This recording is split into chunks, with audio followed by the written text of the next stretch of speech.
마가복음 말씀 하나님 나라 비유, 마가복음 말씀 하나님 나라 비유라는 제목을 가지고 하나님 말씀 증거하도록 하겠습니다.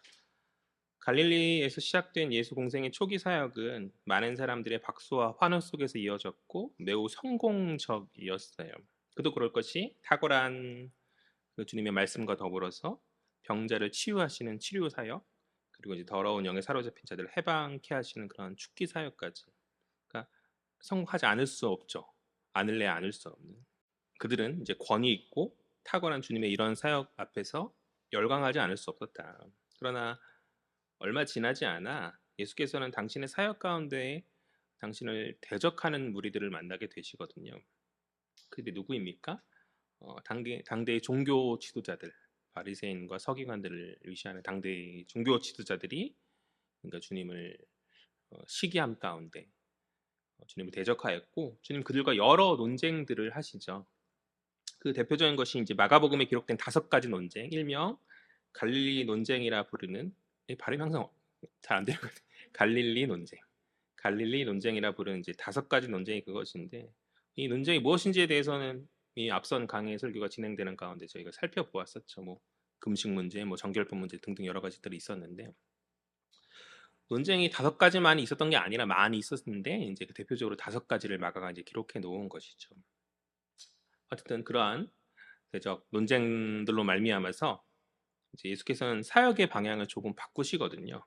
예전에는 당신들에게 다가오는 대중 모두를 중심으로 사역을 하셨다라고 한다면, 이제는 특별한 무리들, 주님과 가까이 친밀함 가운데 주님과 동고동락하면서 말씀을 배울 이제 제자를 세우심으로 그 사역의 방향을 외부자인 대중들에게서 내부자인 제자들로 중심을 조금 옮기시고 바꾸셨다. 그러나 그렇다고 주님이 외부 사역을 전혀 하시지 않으신 것은 아니죠. 여전히 대중들에게 탁월한 스승으로 명성 높아지심 가운데 더하여서 특별한 그룹인 제자들을 세우심으로 그들을 중심적으로 가르치셨다라는 것이죠. 아무튼 그렇게 외부의 대적으로 말미암은 그 주님 사역의 방향이 조금은 이제 바뀌어지는 그런 상황 가운데서 주님이 택하신 가르침의 방법이 바로 비유였어요. 우리가 앞전 했던 마가복음 이야기들을 제가 짧게 지금 요약하고 있는 거예요. 살폈던 주님 택하신 가르침의 방법이 이제 비유였다. 우리가 이제 앞에서 살펴보았듯이 오늘 벌써 4번째, 5번째 비유를 살피는 건데, 이미 앞에서 이제 3가지 비유를 살폈잖아요. 주님 종종 비유로 가르치셨죠. 종종 비유로 가르치셨고, 이 비유라는 단어가 헬라어로 파라볼레라는 단어인데, 이 단어에는 2가지 뜻이 있다. 하나는 이제 방금 말한 비유라는 뜻이 있고, 다른 하나는 수수께끼라는 그러한 뜻인 거죠. 이 비유는 이해를 돕기 위한 도구이기 때문에, 그러니까 어려운 개념들을 쉽게 설명하는 어떤 이해를 돕는 도구이거든요. 그러니까 이해를 돕는 도구이기 때문에 마음이 열려진 자들에게는 비유 본래의 목적인 이해의 도구로서 그것이 잘 작동하게 되어질 것이죠. 그러나 한편 마음이 닫혀서 강팍한 자들에게는 그것이 제대로 작동되지 않은 채 무엇이 되는 거예요?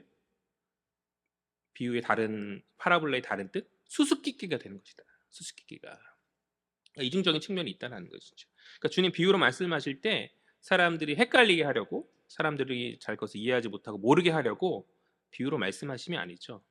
그들이 메시아이신 예수에 대해서 왜곡하고 오해됨이 없도록 하시기 위해서, 정확하게 그것을 잘 이해하도록 하시기 위해서 주님 비유로 말씀하셨다. 그러나 많은 이들이 그것을 잘 이해하지 못하였고 이것을 수수께끼로 받더라는 것이죠. 마음이 열려진 가운데, 깨달은 가운데, 그 말씀이구나, 너무 쉽게, 우리는 이미 다 잘 알고 있는, 계시가 열려진 시대에 살고 있는 사람들이기 때문에 쉽게 받아들이지만 당대의 사람들에게는 조금 어려움이 있었던 것 같아요. 이는 마음이 강팍하였던 당대의 종교 지도자들은 뭐 그렇다 치다 할지라도, 심지어 주님과 가까이 친밀한 가운데 있었던 제자들까지도 그것을 잘 이해하지 못하여서 주님 종종 당신이 사랑하는 그 제자들에게 개인적인 시간을 많이 할애하셔서 그 비유들을 일일이 하나하나 설명하시면서 가르치셨다라고 마가는 그렇게 이야기하여 주고 있는 것이죠. 그러니까 그렇게 마음이 강팍한 자들은 끝까지 그것이 수수께끼로 남게 되어지나, 주를 가까이 함으로 주의 말씀에 가까이 듣고 주의 말씀을 들은 그런 제자들은 끝내 주님으로부터 그것을 잘 설명 듣고 하니까 끝내 그것을 깨달은 가운데 참된 제자로 세워지게 되는 것이죠.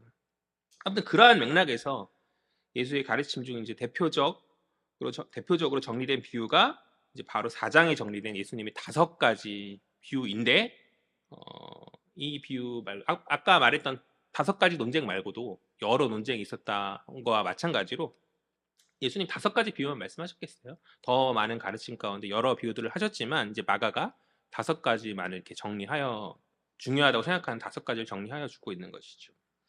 지난 시간 5개 중 3개의 비유를 살펴보았고 이제 나머지 2개의 비유인 4번째 스스로 자라는 씨앗 비유와 5째 겨자씨 비유에 대해서 살펴보려고 합니다. 먼저 살필 것은 스스로 자라는 씨앗 비유죠. 우리 26절과 27절 말씀 다 같이 읽겠습니다. 시작. 또 이르시되 하나님 나라는 사람이 씨를 땅에 뿌린과 같으니 그가 밤낮 자고 깨고 하는 중에 씨가 나서 자라되 어떻게 그리 되는지를 알지 못하느니라. 아멘. 26절은 이 비유가 어떠한 주제를 이야기하는지 분명하게 이제 알려주고 시작하죠. 어떠한 주제죠? 그것이 무엇입니까? 그것은 바로 하나님 나라이다. 하나님 나라. 주님 이 비유가 다른 어떠한 것이 아니라 하나님 나라에 대해 알려주시고자 함을 분명히 이제 하시고 그렇게 시작하시는 것이죠. 주님 말씀하시기를 하나님 나라는 사람이 씨를 땅에 뿌림 같다. 다시요. 하나님 나라는 사람의 씨를 땅에 뿌림 같다. 그렇게 말씀하여 주세요. 씨는 작은 것이지만 그것이 썩어짐으로 말미암아서 식물이 자라 열매 맺는 생명의 시작점이죠. 주님 그러한 씨의 성질을 가지고 하나님 나라를 비유로 가르쳐 주고 계신 거예요. 그렇다면 이 하나님 나라라는 생명의 열매를 맺기 위한 그 씨가 무엇인가, 그 씨가 무엇인지에 대해서 우리가 생각해 볼 필요가 있는 거죠. 주님 첫 번째 비유가 뭐였죠? 4장에 나온 첫 번째 비유, 씨 뿌리는 자의 비유이잖아요. 네 가지 마음밭이 나오고 이제 씨 뿌리는 자의 비유라고 하는 것인데 그 네 가지 밭에 뿌려진 씨앗 비유의 맥락에서 첫 번째 비유였던 그 씨앗 비유의 맥락에서 볼 때 이 씨는 아마도 말씀일 거예요. 그렇죠? 주의 말씀은 작지만 그것이 신자들의 마음에 심겨질 때 놀랍게 자라서 끝내 신자들의 삶의 그 현장 가운데 끝내 생명의 열매를 맺지 않습니까? 그런 측면에서 이 씨를 주의 말씀으로 볼 수 있겠죠.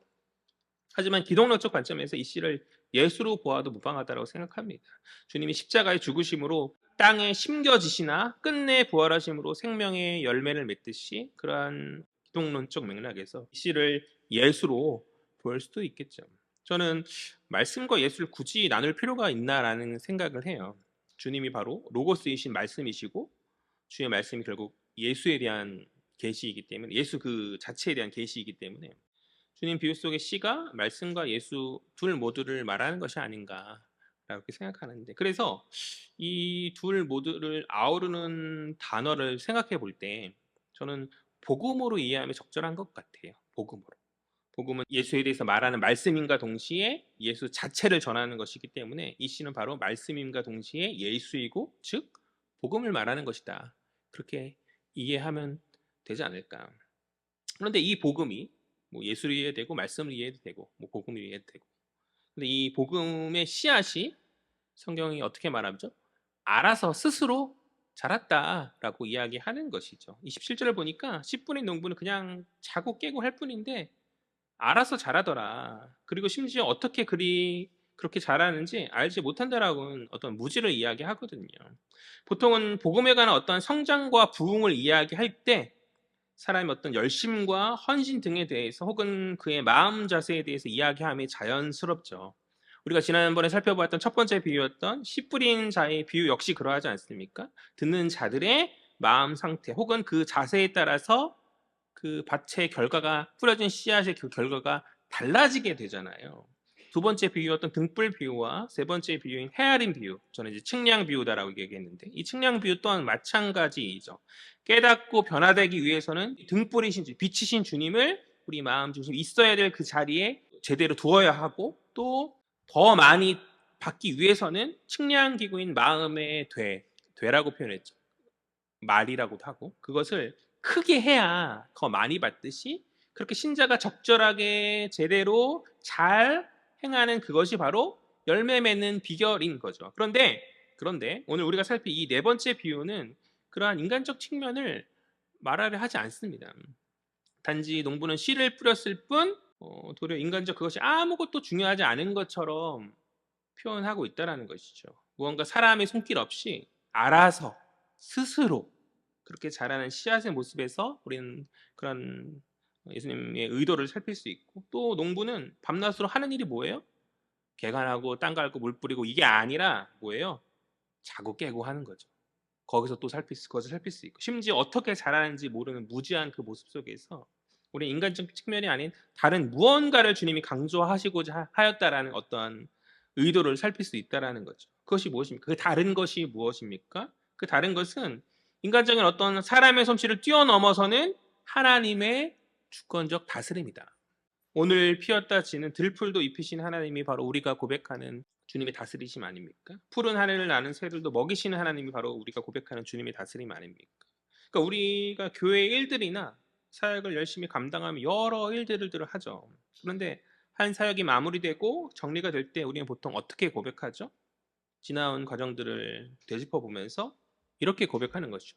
모든 것이 다 주가 하셨다. 이게 교회의 고백이고 성도들의 고백이잖아요. 그런데 어떻게 주가 다 하셨다고 고백합니까? 내가 시간을 쓰고 내가 에너지를 쓰고 내가 돈을 쓰고 내가 열정과 헌신을 다해서 일들을 감당했는데 어떻게 우리는 주가 다 하셨다라고 그렇게 고백하는 것이죠?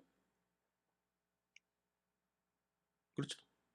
어떻게 그렇게 우리는 고백하는 것이죠? 우리는 알기 때문인 거죠. 나의 헌신과 열정들이 너무나 귀하고 소중하지만 그 모든 사역 가운데 주님이 주권적 다스림 안에서 인도하셨고 지키셨음을 알기에 우리는 그렇게 고백하는 것이죠. 또 나의 헌신과 열정들 너무나 소중한 게 맞는데, 그렇다 할지라도 그 모든 사역 가운데 주님 없는 나의 열심과 주님 없는 나의 헌신이 무슨 의미가 있겠냐는 거죠. 그 사역이 보기에는 성공적이고 무언가 보여진 어떠한 결과들을 가져왔다 할지라도 그 모든 과정 속에서 주님이 없고 사람의 솜씨만 들어가 있는 것이라 한다면 그것이 아무리 화려해 보인다 할지라도 그것은 초라한 것임을 우리는 잘 알잖아요. 신자들은 그렇게 고백하는 자들이잖아요. 그러하기 때문에 우리는 모든 것을 주님이 하셨다라고 그렇게 고백하는 것 아닙니까?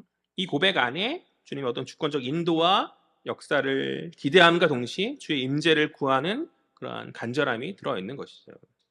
오늘 우리 주님 당신의 비유의 말씀 가운데 바로 그러한 측면을 메시지로 주고 계신 것 같아요. 정말 중요한 것은 사람의 무엇인가가 아니라 하나님의 다스리심이고 하나님의 역사이다라고 바로 이러한 부분에 방점을 찍고 우리에게 말씀하여 주고 계신 것이다. 그러니까 방점이 사람에게 있는 것이 아니라 하나님께 있다라는 것이죠.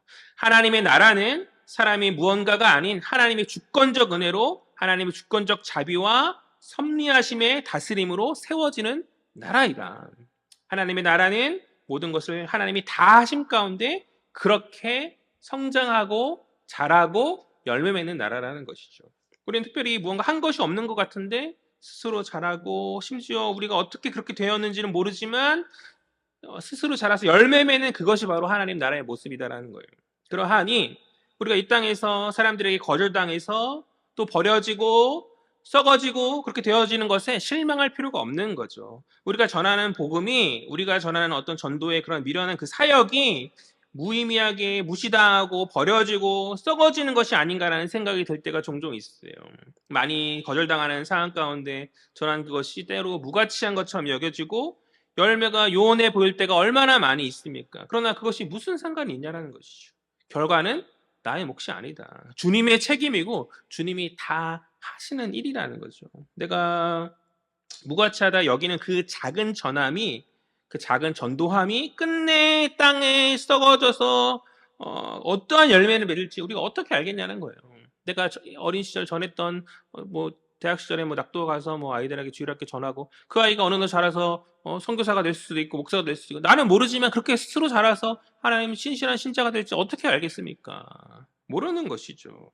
그러니까 주님 다스림 안에서 나도 모르는 새에 어떻게 자라는지는 모르겠지만 끝내 자라 열매를 반드시 맺는 것이 하나님 나라의 모습이고 주님 그렇게 하실 것이다. 우리는 그것을 믿고 묵묵히 주어진 일들을 감당하며 나아갈 뿐인 것이죠. 그러하니 우리는 그러한 믿음 안에서 씨앗 뿌림의 그 작은 사역을 감당하자. 우리 지난 시간에 물티슈 이렇게 포장 잘해가 전도 지나게 해가지고 우리가 두어 번 나갔잖아요. 두어 번 나갔다고 해서 새로운 성도 누가 옵니까? 그렇잖아요. 그러나 그럼에도 하는 거죠. 우리 교회 아니더라도 또 교회에 대한 마음을 열고 또 한 번 더 메시지 한번 읽어보고 그렇지 않겠어요? 우리는 결과를 우리의 어떤 책임으로 놓지 말고 하나님이 하실 것이니 묵묵히 그냥 작은 것들 하자. 건빵 준비해서 갖고 있죠? 다음 주쯤에 포장 다시 해가지고 또 한번 날 따뜻할 때 우리가 전도 나갈 텐데 우리의 그 작은 전함, 그 전도의 미련함을 통해서 하나님 크게 일하실 것을 믿고 우리는 묵묵히 감당하자라는 것이죠. 우리가 할 일은 결과에 연연하지 말고 그저 복음의 씨를 뿌리는 거예요. 때를 얻든지 못 얻든지 씨를 뿌려야 하고 그 뿌림은 결국 헛된 썩음이 아니다. 그 썩음은 주의 섭리 안에서 끝내 열매를 맺을 썩음인 줄 믿습니다. 그러니 실망하지 말자. 결과를 주께 맡기자. 우리 28절, 29절 말씀 다 같이 살펴보겠습니다. 시작. 땅이 스스로 열매를 맺되 처음에는 싹이요 다음에는 이삭이요 그 다음에는 이삭의 충실한 곡식이라 열매가 익으면 곧 낫을 대나니 이는 추수 때가 이르렀음이라. 아멘. 다시 본문으로 돌아와서 28절 보면 스스로 자란 이 씨가 싹이 나고 이삭이 나고 끝내 어떻게 해요? 곡식, 그러니까 열매를 맺게 되었음을 이야기하는 것이죠. 열매를 맺었다. 그러니까 하나님의 나라는 끝내 열매 맺는 나라이다라는 거죠. 하나님 나라는 끝내 열매 맺는 나라이다. 주님 당신의 주권적 이끄신 가운데 그 모든 과정을 이끄시고 끝내 완성하신다. 완성하신다. 오늘날 교회의 모습과 성도들의 모습을 한번 보십시오. 우리의 모습이 냉정히 말해서 하나님 나라의 모습에 어울리기는 합니까? 교회는 조국 사회는 조국 교회는 여러 문제들로 사회에 부정적으로 오르내리고 있고 성도는 세속적인 탐욕에 많이 빠져서 세상 사람들과 구별됨 없는 다를 바 없는 그 모습이 오늘날 조국 교회의 안타까운 그런 현실 아니냐는 것이죠. 그러한 문제적인 우리들의 모습을 보았을 때 열매 맺을 하나님의 나라가 교회를 통해서 성도들을 통하여서 임하게 되는 그것이 참으로 요원해 보여요. 그러나 그럼에도 하나님 끝내 완성하신다. 우리를 성화시키시고 교회를 성화시키셔서 끝내 그렇게 하여 주실 줄 믿습니다. 끝내 영화롭게 당신의 영광을 완성하여 주실 줄 믿습니다. 예수님 당시에도 제자들의 모습이 얼마나 허접하였겠어요. 그들을 통해서 하나님 나라가 온 열방을 관통해서 이렇게 퍼져나가게 되어질 줄 누가 생각하고 누가 상상했겠냐라는 것이죠. 그러나 주님 끝내 그들을 변화시켜서 그 열매 맺는 일을 이루신 것 같이 동일한 역사가 조국교회 안에 속한 성도들 가운데 이루어지게 될 줄 저는 그렇게 믿습니다. 저는 이렇게 과정이라고 생각해요. 누군가는 조국교회 소망이 없고 조국교회 성도들에게 어떤 그 소망의 어떤 여지가 보이지 않는다라고 비판하면서 어떻게 그렇게 말할 수 있을지 모르겠지만 저는 그렇게 생각하지 않아요. 저는 교회가 소망이고 성도가 이 시대의 빛과 소금 역할을 반드시 회복하게 되어질 줄 그렇게 저는 믿습니다. 그러니까 아직은 그것이 싹일지 모르겠어요. 그러나 끝내 자라서 이삭이 되고 더 자라서 곡식, 그러니까 열매를 맺는 그 맺음이 성도들의 모습 가운데, 조국교회의 모습 가운데 반드시 임하게 될 줄 저는 그렇게 믿습니다. 제가 자주 이야기하잖아요. 저는 부흥을 목도하고 싶어요. 100년 전에 있었던 그 부흥이 다시 한번 조국사회 현장 가운데 임하여지는 것이 저희 소망인데 우리 교회가 아닐지라도 다른 교회의 모습을 통해서라도 그렇게 부흥이 임하였다는 소문을 듣는 것이 저희 소망인데 하나님 그렇게 하실 줄 믿습니다. 누군가는 조국교회가 내리막이다. 이제 그 내리막에서 그 내리막의 과정을 잘 마무리하는 게 어쩌면 우리들의 소명이 아니겠느냐는 그런 말과 생각들을 할 수 있을지 모르겠지만 아니 저는 반드시 하나님께서 다시금 조국사회를 회복시키시고 조국교회를 시키시고 성도들을 회복시키실 은혜가 있을 줄 믿습니다. 영국교회가처럼 주일학교가 사라지고 없다라고 하는 안타까운 탄식만 할 것이 아니라 우리가 믿음 가운데 하나님께 은혜를 구하면서 그렇게 나아가야 하지 않겠는가. 주님 완성하실 것을 기대함 가운데 교회의 연약함에 좌절하지 마시고 속한 성도들의 어떤 이기적인 모습 또는 세속적인 그런 모습들에 실망하지 마시고 우리는 주님이 쓰실 그 도구로서 묵묵히 주어진 자리에 인내함으로 주님 맡기신 일들을 하나하나 은혜로 감당해야 하지 않을까. 누군가는 주의 마음을 속 시원케 할 자들이 있어야 되는 것이잖아요. 그리고 어차피 주님은 다수를 일하지 않으셨어요.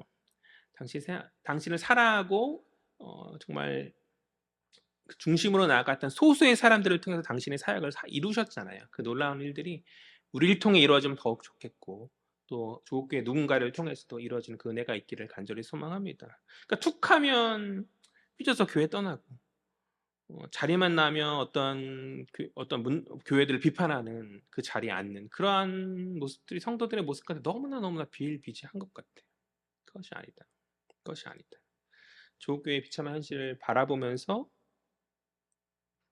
삐져나가는 것이 아니라 안 나가. 거꾸로 가난한 성도라고 하잖아요. 교회 안 나서 혼자 예배드리겠다 이런 거잖아요. 그런 것이 아니라 기도해야죠. 그 교회가 문제 있으면 그 교회를 위해서 기도해야죠. 그리고 정말 너무 문제가 있어서 그 교회에 못 다니겠다 싶으면 다른 건강한 교회 잘 찾아서 이제 거기서 정착해서 신앙생활 잘 하고 또 아유 내가 떠나간 그 교회 이제 나랑 상관없어가 아니라 그 교회의 회복을 위해서 또 주어진 그 자리에서 새롭게 시작할 그 자리에서 기도하면 그것이 정말 교회를 사랑하는 몸된 주님의 교회를 사랑하는 성도들이 참된 마음 아니겠어요? 너 실망하고 아니니까 떠나겠다. 아, 이거 너무한 거잖아요. 교회에 대해서 너무 뭐랄까 마음을 쉽게 포기하고 접는 그런 모습들이 너무나 있는 것 같아. 그렇게 하지 마시라. 아니 떠나가지 마시라. 떠나가지 마시고 주어진 자리에서 묵묵히 지키심으로 또 새롭게 시작하는 그곳에다 또 새롭게 잘 정착하고 뿌리내어서 몸된 교회를 세우는 사역들을 해야지. 또 교회 비판의 자리들이 얼마나 많이 있어. 인터넷 요즘에 SNS 같은 거 보면은 사역자라고 말하는 사람도 저렇게 함부로 그런 것들을 이야기하면 되나라는 생각이 들 때가 많이. 그걸 공론화해가지고 서로 여러 가지 말들을 주고받으면서 어떤 자아의 어떤 걸 충족하는 것, 내가 옳고 그런 것들을 충족하고 싶은 것 같아요. 주님 기뻐하시겠어요? 그래서 이제 이런저런 글들을 올리고 교회가 이런 게 문제였고 사역자가 이런 게 문제였다라는 거 올리고 공감받고 싶어하는 그런 것. 그러니까 마음에 상처받고 그런 것은 많이 알겠는데 비판하는 자리에 자꾸 있으려 하지 말고 기도하는 자리로 나아가자. 그것이 주님 더 기뻐하시는 그런 모습, 어, 그런 성숙한 성도의 모습이 아니겠냐라는 것이죠. 우리 29절 보면요. 29절을 보면 추수할 때가 이르렀다 주님 말씀하시죠. 추수할 때가 이르렀다. 추수할 때는 이제 주님 다시 오실 마지막 종말의 때를 말하는 것이죠. 그날 그때에 주님 다시 오실 그날 그때 우리는 무엇을 주께 말할 수 있겠습니까? 주님 당신의 주권적 역사함으로 완성하시고 다 이루실 그때에 그것을 신뢰하지 못한 채 교회와 주께 등 돌린 자들이 되어서는 안 될 줄 믿습니다. 너 무엇을 했니? 교회 떠나갔어요. 교회 떠나고 혼자 예배드렸어요. 이렇게 말할 거예요. 남들 욕할 때 같이 욕했습니다. 같이 비판했습니다. 이렇게 말할 거예요. 그래서는 안 된다는 것이죠. 또한 그 날에 어떤 사명도 감당하지 못한 채 주님으로부터 받을 아무런 상급이 없다라고 한다면 그것만큼 안타까운 일이 어디 있겠냐라는 것이죠. 그러니까 주님 거저 주신 구원의 은혜와 더불어서 우리에게 예비하신 주의 상급들이 있는데 그 어떤 사명에 무관심함으로 주님의 그 어떤 사역에도 동참하지 않은 가운데 받을 것이 아무것도 없다라고 한다면 그것은 성숙한 신자라 말할 수 없는 것이죠. 그러니까 그리스도인이고 마지막 그날 그때 이렇게 부끄러운 구원까지 어떻게 받을 수 있을지는 모르겠지만 그것은 참된 자녀, 참된 신자, 성숙한 신자라 말할 수 없을 거예요. 성숙한 신자는 주님 다 이루신 그 구원의 은혜에 감사함으로 반응하는 자이죠. 우리는 주님이 다 일하심을 믿고 신뢰함 가운데 결과를 주께 다 맡긴 채 두려움 없이 맡겨진 사역들 앞에서 달려나가야 하는 자들이 되어야 한다. 그것이 성숙한 신자의 마땅한 반응인 줄 믿습니다. 우리 30절, 31절, 32절 이제 두 번째 비유인데요. 다 같이 읽겠습니다. 시작. 또 이르시되 우리가 하나님의 나라를 어떻게 비교하며 또 무슨 비유로 나타낼까? 겨자씨 하늘과 같으니 땅에 심길 때에는 땅 위의 모든 씨보다 작은 것이로되 심긴 후에는 자라서 모든 풀보다 커지며 큰 가지를 내나니 공중의 새들이 그 그늘에 깃들일 만큼 되느니라. 아멘. 다음으로 살필 비유는 이제 겨자씨 비유입니다. 이 비유 역시 앞서와 마찬가지로 무엇을 주제로 한다 말하죠? 하나님 나라이다. 오늘 설교 제목이죠. 하나님 나라 비유. 하나님 나라 비유를 두 가지 주님 하고 계신 것이죠. 하나님 나라에 대해서 말씀하신 주님의 비유인데 겨자씨는 작은 씨앗이죠. 모래알 하나 정도의 크기로 저는 알고 있는데 유일학교 때 그래서 선생님께서 이 봉투에 비닐 봉투 조그만 거 이렇게 담아가지고 시청각 교재라고 교보제라고 해야 되나? 그래서 보여주셨던 그런 기억이 있어요. 31절은 그러니까 그 정도로 이제 아주 작은 씨앗이다. 그때 이렇게 깜짝 놀랐었는데 31절은 이 겨자씨를 땅의 모든 씨보다 작다라고 말해요. 정말 그런가? 그렇지는 않아요. 열대 우림에 보면 입자 단위의 더 작은 C가 있거든요. 그럼 성경이 틀린 것인가? 그런 건 아니고요. 그냥 가장 작다 말하면 당대 유대인들에게는 이 겨자씨가 가장 작은 그들의 사회 안에서 그들이 이제 사는 세계관에서 작은 C가 맞기 때문에 주님 그렇게 말씀하신 것이죠. 그러니까 중요한 것은 뭐 이거 더 작은 C가 있고 그런 것 이런 것이 아니라 이 C가 결국 이 그 작은 C가 결국 모든 풀보다 자라서 크게 되어지는 것에 이제 방점이 있는 거죠. 이것이 무엇을 말하고자 함입니까? 그러니까 하나님 나라의 능력을 상징하는 거죠. 비록 시작은 미약해 보인다 할지라도 끝내 창대케 되는 것이 바로 하나님의 나라이다. 아멘. 끝내 창대케 되는 것이 바로 하나님의 나라이다. 인간의 눈으로 보았을 때 작고 보잘것없어 보인다 할지라도 하나님이 역사하시면 그것은 더 이상 작고 보잘것없는 것이 아닌 거죠. 고린도 교회를 향한 바울의 고백을 저는 기억해요. 고린도전서 1장 27절부터 29절 제가 살펴볼 텐데요. 그러나 하나님께서 세상에 미련한 것들을 택하사 지혜 있는 자들을 부끄럽게 하려 하시고 세상에 약한 것들을 택하사 강한 것들을 부끄럽게 하려 하시며 하나님께서 세상에 천한 것들과 멸시받는 것들과 없는 것들을 택하사 있는 것들을 폐하려 하시나니 이는 아무 육체도 하나님 앞에서 자랑하지 못하게 하려 하심이라. 아멘. 그러니까 미련한 것들을 택하사 지혜 있는 자들을 부끄럽게 하시고 약한 것들을 택하사 강한 것들을 부끄럽게 하시는 주님. 그러니까 천한 것들과 멸시받는 것들과 없는 것들을 택하사 있는 것들을 폐하시는 주님. 이것이 바로 인간의 기대와는 다른 하나님의 일하심인 것이죠. 예수님 당시에 유대인들의 기대는 다윗과 같은 메시아였어요. 메시아에 대한 어떤 기대가 예수님에 대한 어떤 기대가 다윗과 같은 메시아. 소란스러운 영광 가운데 막 남들이 다 아는 어떤 그런 화려함 가운데 정복을 통해서 그렇게 임하여지는 그런 그들만의 하나님 나라였거든요. 그러나 주님 나라는 소리 소문 없이 어느덧 밤낮 자고 있을 뿐인데 어느덧 자라 있어요. 소리 소문 없이 또 어떻게 임하게 되어지는 나라입니까? 주님의 섬김과 낮아짐으로 오는, 그러니까 당신의 몸을 찢으심으로 죽기까지 사랑하심으로 오는 그러한 섬김으로 오는 나라가 바로 주님의 나라인 것이잖아요. 어디 광장에서 정치적 구호가 세상을 변화시키는 것이 아니야. 조국교회가 분명히 잘못 가고 있어요. 저는 이야기합니다. 어떤 정치적 이것이 아니라 그렇게 되는 거 잘못하고 있는 거예요. 하나님 이름 팔고 자기 세를 모으고 그렇게 지금 하는 거 잘못하고 있는 거예요. 그렇게 해서 세상이 변화되는 것이 아니라 우리의 주어진 작은 일들 앞에 하나님 앞에 충성되며 헌신되며 나아갈 때 그러니까 주님 모습처럼 섬김과 낮아짐으로 그러니까 세상의 방법이 아닌 사람을 모으고 이렇게 힘을 내는 그런 방법이 아닌 주님의 방법 그러니까 좁은 길로 나아가는 그런 나의 것들을 희생하고 포기하고 내려놓는 그런 방식으로 나아갈 때 그때 하나님 우리의 미련한 것, 약한 것, 천한 것, 멸시받는 것, 없는 것 등등을 들어서 우리의 기대를 넘어 크게 역사하여 주실 줄 저는 그렇게 믿습니다. 그것이 기독교인들의 고백이어야 되고 그러한 삶을 살아가야 하건만 자꾸 이상의 광장 같은 데 나가서 이상한 소리들 하면서 있는 것 같아요. 그걸 제어하지 못하는 한국계 연약함이 자꾸 오늘날 조국 사회에 일어나시는 것 같은데 그러니까 우리 연약함에 우리는 낙심할 필요가 없는 거죠. 원래 주의 나라는 없는 가운데 시작되는 거예요. 부족함 가운데 시작되고 연약함 가운데 시작되는 나라인 거죠. 오히려 없고 부족해야 한 번이라도 더 죽게 기도하며 그렇게 나아가게 되지 않겠어요? 있으면 잘 안 하게 돼요. 근데 없고 부족하니까 먹고 살고 힘들고 하면 하나님 한 번 도와주세요. 이렇게 한 번 더 하나님 찾게 되는 건 아니겠어요? 그것이 더 큰 은혜인 줄 저는 그렇게 믿습니다. 우리 약함과 우리의 부족함에 너무 집중하지 마시고 크신 하나님에게 집중하셨으면 좋겠어요. 크신 하나님이 하실 그 일에 집중하셨으면 좋겠어요. 개척을 하면서 인원에 실망하지 말자고 이야기하고 저는 시작했었죠. 저랑 아내랑 처제랑 3명이서 아파트 거실에 앉아가지고 처음 이 자리도 없었고 1년간 아파트 이제 거실에 앉아가지고 이제 2017년 송구형신 예배를 처음 드리면서 이렇게 시작했을 때 10년간 이 인원이 그대로일 수 있다. 그러나 실망하지 말자. 사실 마음속에 10년이라고 했지만 20년, 30년 또 3명이서 예배드릴 수 있겠다는 생각을 저는 갖고 있었어요. 그래서 저는 가끔씩 선교사님도 오시고 가끔 손님들 오시고 이게 안타까워하시고 어려워 걱정하시고 가시는데 저는 1도 실망하죠. 왜냐하면 저희 기대는 더 너무 낮았거든요.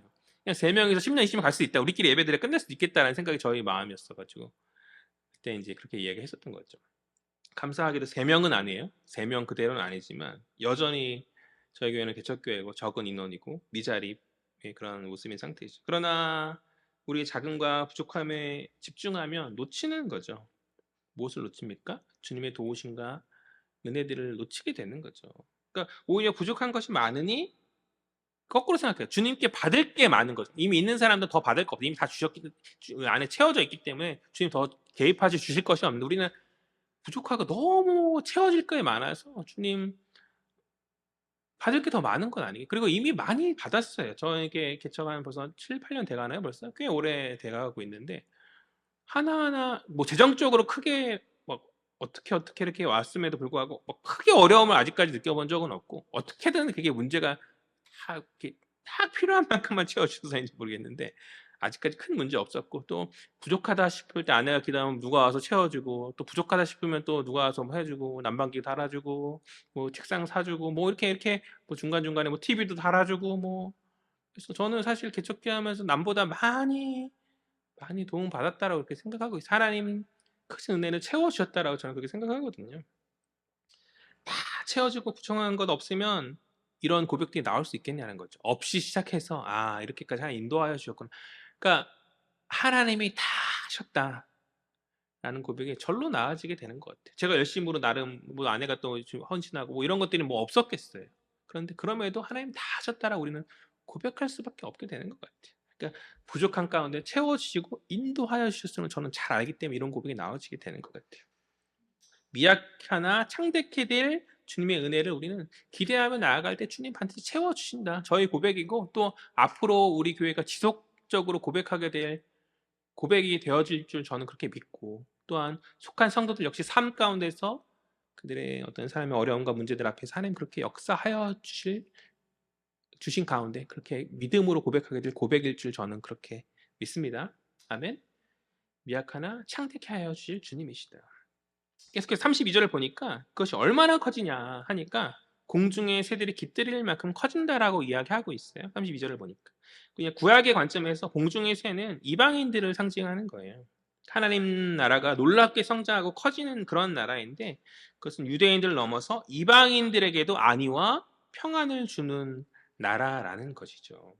이러한 주님의 가르침대로 후에 제자들이 열방으로 이제 뻗어나가서 복음을 전파함으로 하나님 나라가 확장되었고 주의 복음이 유대인에게만이 아닌 오늘날 우리 애들에게만 그러니까 우리가 교회에 나와서 예배드리고 오늘 이렇게 자리에 앉아 있는 것 아니겠습니까? 그리고 계속해서 지금도 애쓰고 헌신하는 여러 사역자들과 선교사님들을 통해서 복음이 열방에 그렇게 퍼져나가고 있는 것이죠. 주의 복음은 온 열방에 선포되어야 할 복음인 줄 믿습니다. 아멘. 주의 복음 온 열방에 선포되어져야 될 복음이다. 나 하나 구원받고 내 가족 또 내 주변의 어떤 지인 몇몇에게만 전해지고 머물러야 될 그것이 아니에요.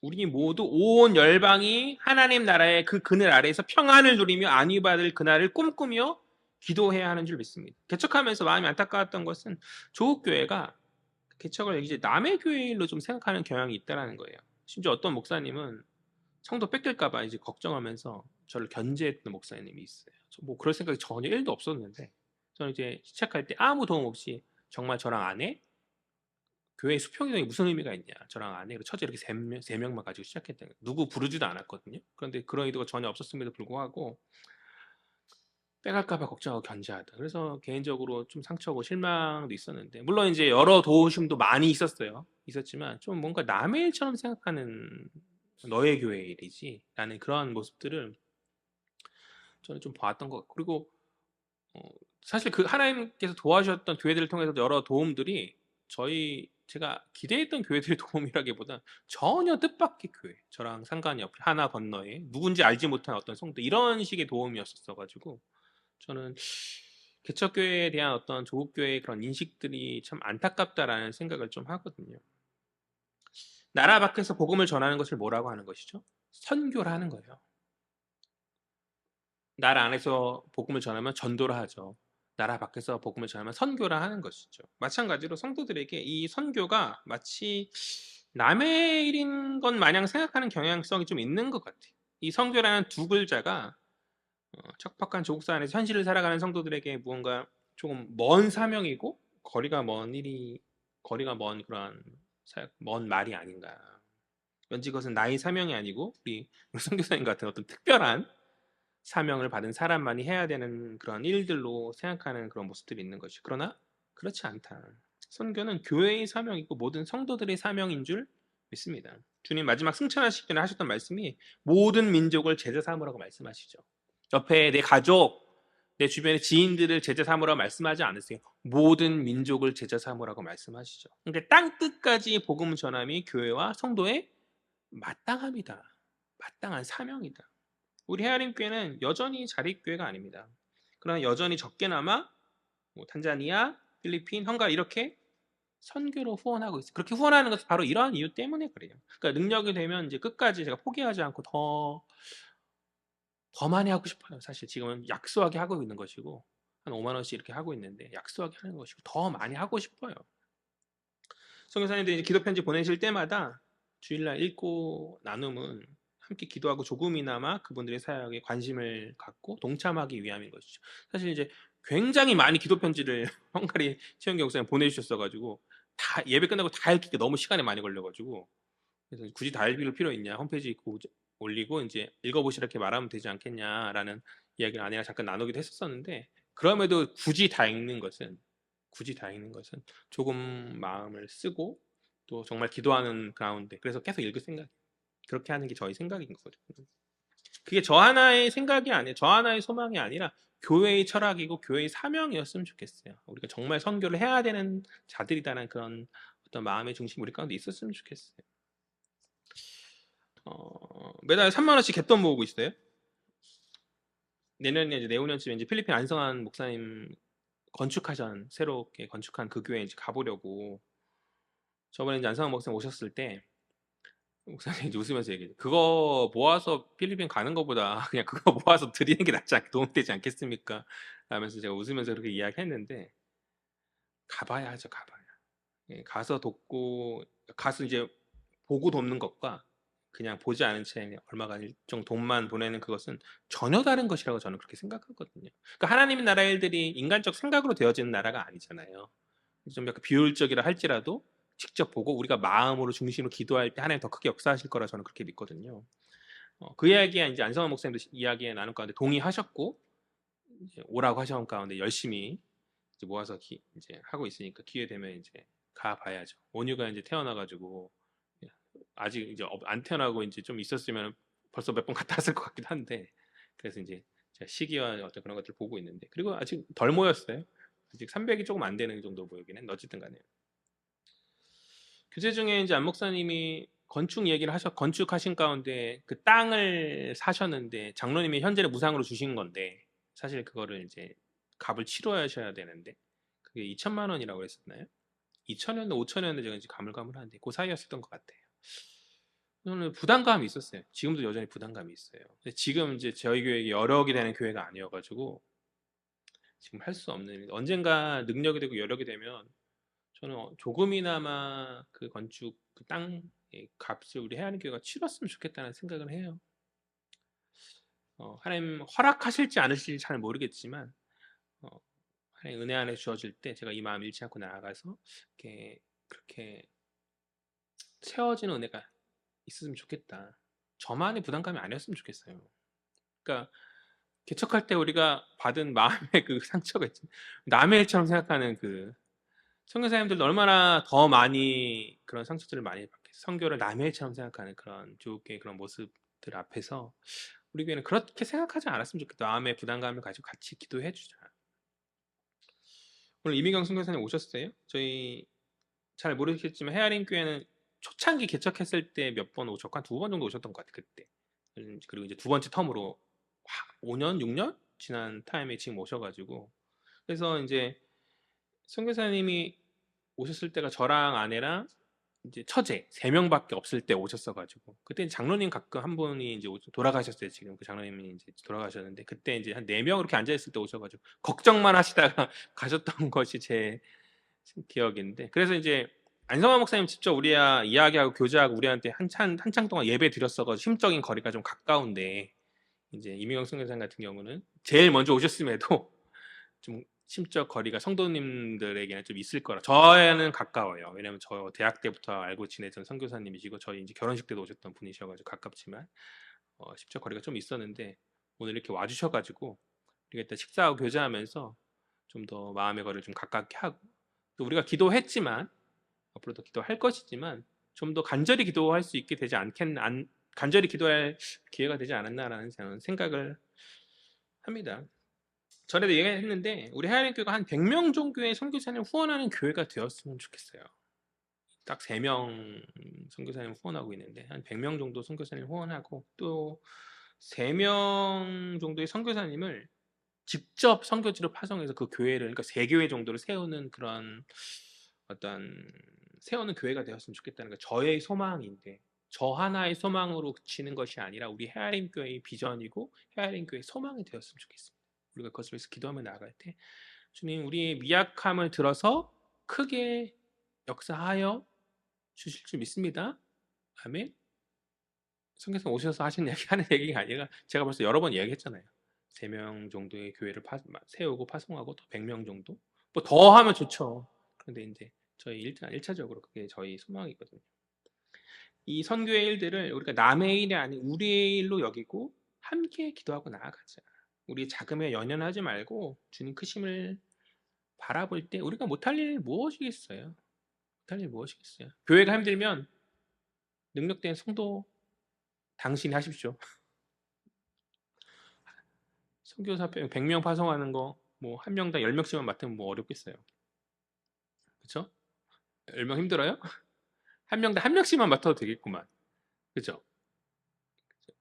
뭐 교회 3교회 파송하는 거는 큰 돈이 드니까 한 사람이 어떤 한 선교사님이 어떤 그 모든 사역을 책임지는 것이니까 이제 큰 한 사람이 감당하기 어렵지만 한 명 한 명 이렇게 물질적으로 조금씩 후원하는 거는 한 명이 감당할 수도 있는 거라고 저는 그렇게 생각하거든요. 마음 주실 때 아직은 뭐 상황이 여력이 없고 이런 가운데 못할 수 있지만 때가 되고 능력 가운데 풍성하게 채워질 때 그런 쪽에 마음을 돌리고 후원하고 그렇게 하는 우리 헤아링 교회 되었으면 좋겠습니다. 교회가 했으면 제일 좋겠고, 그리고 이제 각각 성도들이 이렇게 은혜 가운데 감당했으면 좋겠어요. 온 열방이 주의 그늘 아래 평안을 누리면서 안위할 그러한 꿈을 주님이 한 겨자씨 하나 아래서 그것을 보신 것이잖아요. 하나님 나라 그 천국을 보신 가운데 그것을 꿈꾸신 것이잖아요.